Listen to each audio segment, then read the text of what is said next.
Assalamualaikum warahmatullahi wabarakatuh. Sebelumnya perkenalkan, nama saya Trian Juvita Putri dengan NIM 211440046 dan rekan saya Setia Bayu Kurniawan dengan NIM 211440032 dari kelas INS 2A. Kami perwakilan dari kelompok 1 yang beranggotakan 5 orang, yaitu 1. Abbas Rizik, 2. Setia Bayu Kurniawan, 3. Rosyid Munawar Wicaksono, 4. Trian Juvita Putri, 5. T. Zawahiri, dan 6. Maulida. Kami akan mempresentasikan job kerja 3, yaitu tentang aplikasi MOSFET dengan tujuan umum, yaitu mengetahui karakteristik dan aplikasi dari MOSFET. Dengan tujuan khusus, mahasiswa memahami penerapan switching dengan rangkaian lampu, mahasiswa memahami penerapan switching dengan rangkaian handbrake pada motor DC, mahasiswa memahami pengontrolan arah dan kecepatan motor DC menggunakan MOSFET, handbrake, dan switch.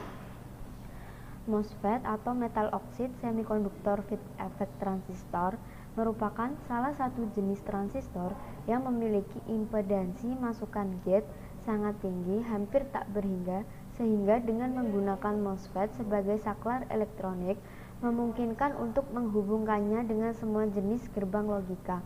Dengan menjadikan MOSFET sebagai saklar, maka dapat digunakan untuk mengendalikan beban dengan arus yang tinggi dan biaya yang lebih murah daripada menggunakan transistor bipolar. Untuk pengaplikasiannya, kita akan menggunakan multisim untuk merangkai aplikasi pada saklar lampu dengan peralatan dan bahan, yaitu 1. Ada project, 2. ada power supply, 3. ada multimeter, 4. ada osiloskop, 5. ada toolsheet, 6. ada jumper kabel, 7. ada MOSFET, 8. ada resistor, 9. ada kapasitor, dan 10 motor. Langsung saja ke multisimnya untuk mengisi tabel kerja 1, dan kita akan melakukan perubahan nilai-nilai pada VG sesuai yang ada pada tabel 1 dengan berapa nilai minimum tegangan yang dapat digunakan untuk menyalakan lampu. Nah, untuk yang pertama ini yang ada pada tabel kerja dengan VG 7 volt, maka didapatkan pada prop 1 itu adalah voltnya 22,3 volt dan arusnya adalah 172 mA. Pada prop 2 didapatkan voltnya adalah 17,3 dan arusnya adalah 85,8 mA. Dan pada prop 3 didapatkan voltnya adalah 17,3 dan arusnya adalah 172 mA. Nah, kita akan mengganti VG-nya dengan angka 10. Nah, sekarang lalu nilai yang didapatkan dari prop 1 adalah tegangan yang pertama, yaitu 20,5 volt dan arusnya adalah 350 mA. Pada prop 2 tegangan yang didapatkan adalah 10,4 volt dan arus yang didapatkan adalah 175 mA. Pada prop 3 kita mendapatkan tegangannya yaitu 10,4 dan arus yang didapatkan adalah 350 mA. Nah, untuk yang ketiga yaitu kita akan mengganti VG-nya dengan angka 12. Lampunya tidak menyala semua. Coba ini ke 12. Lalu dengan VG12 kita dapatkan pada prop 1 tegangannya yaitu 19,7 volt, sedangkan arusnya yaitu 429 mA. Pada prop 2 didapatkan tegangan yaitu 7,36 volt dan arusnya adalah 214 mA.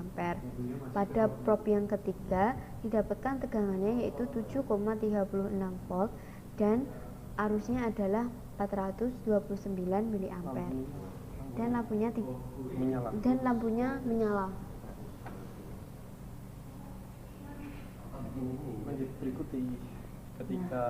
Nah, yang berikutnya adalah ketika hambatannya atau R1 diganti dengan 50 ohm.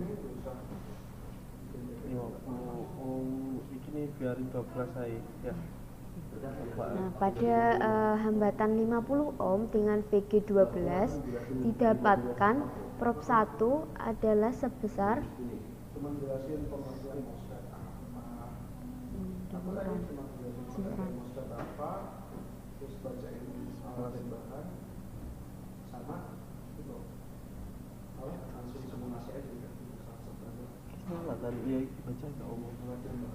dengan prob 1 didapatkan 11,1 volt dan arusnya adalah 259 mA, dan pada prob 2 didapatkan tegangannya 3,63 volt dan arusnya adalah 129 mA. Pada prob 3 yaitu didapatkan tegangannya sebesar 3,63 volt dan arusnya sebesar 259 mA dan lampu tidak menyala macam resistornya terlalu tinggi karena resistornya terlalu tinggi. Lanjutkan mau lanjutkan. Dan selanjutnya akan dilanjutkan oleh rekan saya yaitu Setia Bayu Kurniawan dengan motor. Gambar yang kedua. Di sini saya akan melanjutkan presentasi rangkaian dengan MOSFET sebagai kendali motor. Nah, di sini lakukan perubahan saklar pada S1, S2, S3 dan S4, ukur tegangan multimeter pada motor, tegangan serta arus pada prob 1 sampai 6. Perhatikan dan simpan perubahan grafik pada oscilloscope sebagai bahan analisa. Nah, ini percobaan saya akan coba menggunakan multisim. Nah, di sini ketika S1-nya off, S2, S3, S4-nya on, maka dapat dihasilkan prob 1-nya sebesar 15 volt, 2 15 volt, prob 3-nya 1,81, terus prob 4 3,59, prob 5 sama prob 6-nya 0. Nah, sini kita lihat arah putarannya ya. Nah, ini kan minus 1,85 minus 1,8. Nah, ini berarti mutarnya ke kiri dikarenakan negatif. Kemudian kita lanjutkan bahan 2 kombinasi kedua yaitu ketika S2 off, S1, S3 sama S4-nya on. Nah, kita lihat prob 1 sama prob 2-nya tetap sama ya, 15. Prob 3-nya 7,66, prob 4-nya 5,75, prob 5 sama prob 6 0. Nah, ini hasilnya 1,9 dan ini mutarannya ke kanan dikarenakan positif 2 ini.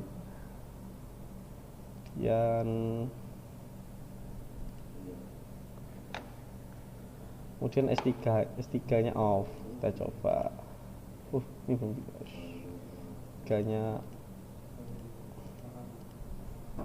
off. S1 sama S2-nya tetap 15. Prob 1 prob 3 tetap 15, prob 3-nya 3,58, prob 4 1,8, prob 5 sama prob 6-nya 0 dan hasil multimeternya 1,823 dan ini plus ya, positif, jadi putarannya ke kanan.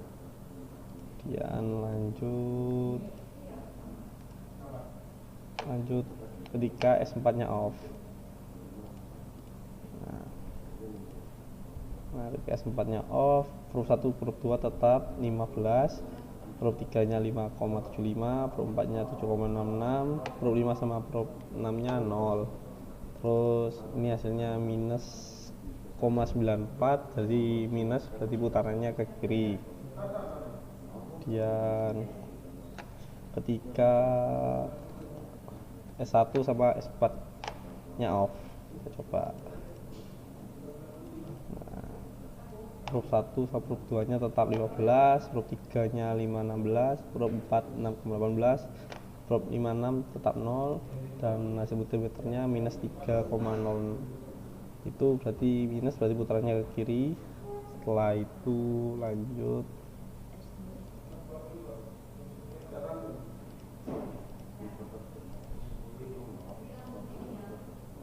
S2 dan S3 nya ketika off, maka prob 1 prob 2 tetap 15, prob 3 nya 6,18, prob 4 nya 3,15, prob 5 sama prob 6 tetap 0. Terus kita lihat multimeternya 3,0, jadi positif, putarannya ke kanan.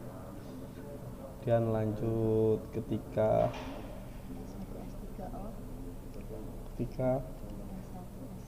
S1 sama S3 nya off, maka prob 1 prob 2 nya tetap 15, prob 3 3,12, prob 4 3,12, prob 5 prob 6 tetap 0. Oh, ini 0 berarti diam ya, nggak bergerak. Kemudian kita coba selanjutnya. Nah, ketika S1 sama S2 nya off, S3 S4 nya on, maka prob 1 prob 2 tetap 15, prob 3 nya 4,6, prob 4 4,6, prob 5 0, prob 6 0. Dan ini kecil banget ya, jadi putarnya ke kanan karena positif. Kemudian lanjut coba berikutnya, ketika S1 S2 on dan S3 S4 nya off.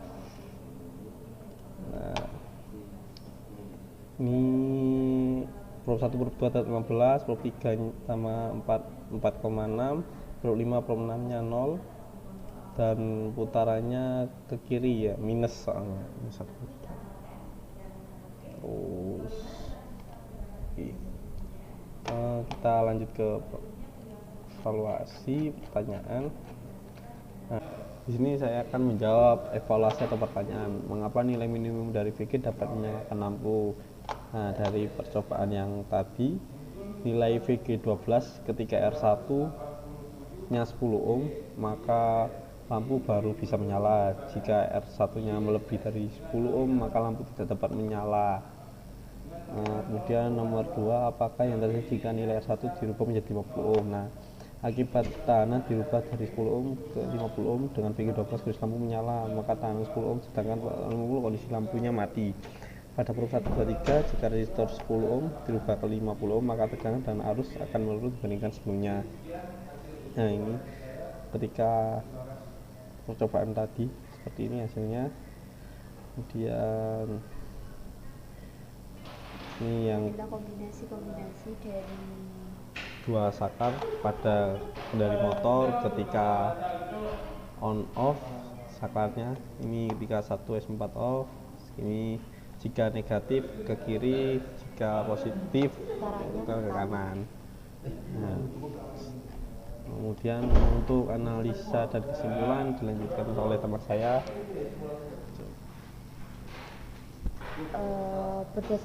Berdasarkan hasil percobaan di atas, untuk menghidupkan lampu itu diperlukan arus masing-masing yang melintasi lampu sebesar 208 mA karena paralel ID berdua dengan arus total yang melintasi sistem ID on sebesar 417 mA dan nilai VG sebesar 11,52 volt. ID on ini merupakan nilai dari ID di mana di mana telah terjadi kondisi saturasi. Untuk itu, agar lampu dapat menyala, maka nilai dari ID-nya lebih dari sama dengan ID on. Jika hambatan pada drainnya yang berupa R1 dapat dilihat pada rangkaian percobaan di atas diperbesar, maka nilai ID-nya kurang dari sama dengan ID on. Pada kondisi ini, lampu pada rangkaian tersebut tidak hidup serta berkurangnya nilai VG, maka nilai dari ID-nya juga semakin kecil. Maka dari itu, untuk tetap menjaga agar kondisi lampu tetap hidup, nilai VG-nya harus lebih dari sama dengan 11,52 volt dengan tetap memperhatikan nilai dari perbesaran VG agar tidak berlebihan yang dapat menyebabkan panasnya transistor hingga dapat menyebabkan kerusakan pada transistor. Nah, untuk yang kedua akan dilanjutkan oleh teman saya. Nah, analisa MOSFET sebagai motor driver. Nah, ini hasilnya Pada tabel 2, nilai dari tegangan probe 1 2 besar 5 volt dikarenakan probe 1 2 dipasang secara paralel dengan sumber VCC sehingga tegangan pada probe 1 sama dengan probe 2. Untuk probe 6 tetap 0, transistornya terhubung pada ground. 3, 4 kondisi yang terbaik untuk menghidupkan motor, yaitu saat selisih tegangan pada kedua probe besar, semakin besar selisih tegangan di antara kedua probe maka akan semakin cepat motor bergerak, dan sebaliknya semakin kecil selisih antara kedua probe tersebut hingga 0 maka motor tidak dapat bergerak atau berhenti karena tidak ada tegangan masuk ke dalam motor. Untuk ketika hasilnya negatif maka putarannya ke kiri, jika positif putarannya ke kanan. Untuk kondisi saklar terbaik untuk menyalakan motor, kondisi saklar pada tabel nomor 7 dan 8. Nah, dari selisih tegangannya beta potensialnya besar sehingga motor dapat bergerak lebih cepat daripada kondisi pensaklaran yang lain. Untuk kesimpulannya, pada rangkaian MOSFET sebagai saklar pada kondisi saturasi MOSFET memiliki 3 bagian daerah, harusnya yaitu daerah linear, daerah cut off, dan daerah saturasi. Pada percobaan MOSFET sebagai saklar ini memanfaatkan kondisi saturasi dari ideal drain yang melintas dari sisi drain menuju sisi source MOSFET. Hal ini jika ditinjau dari MOSFET dari arah aliran arus, tetapi jika ditinjau dari arah aliran elektron maka elektron mengalir dari sisi source menuju sisi drain pada MOSFET. Nilai VG sangat berpengaruh terhadap nilai ID. Semakin besar nilai VG maka semakin besar pula nilai ID-nya karena SiO2 silikon dioksida. Pada gate-nya semakin mengangkat sehingga memperkecil hambatan pada transistor, hingga pada kondisi saturasi ketika kondisi perbesaran nilai VG menyebabkan hanya sedikit sekali penambahan atau bernilai tetap pada nilai ID karena tidak lagi bersifat linear. Nilai dari VDD dan RD dalam kurung hambatan sebelum drain juga memiliki peran yang sangat penting dalam perubahan nilai ID dengan hubungan VDD sebanding dengan ID, VDD dengan ID, dan RD berbanding terbalik dengan ID. Pada rangkaian ini beban yang berupa lampu hanya akan hidup ketika nilai dari ID lebih besar dari ID on. Nilai ID dipengaruhi oleh tegangan yang menyuplai pada sisi gate transistor. Semakin kecil nilai VG maka sisi gate yang berperan sebagai keran air akan menutup dengan pembatas nyawa kimia. Semakin besar nilai VG-nya maka semakin besar juga. Sekian presentasi dari kami tentang job 3 yaitu aplikasi MOSFET. Apabila ada kekurangan mohon maaf. Sekian dari kami. Wassalamualaikum warahmatullahi wabarakatuh.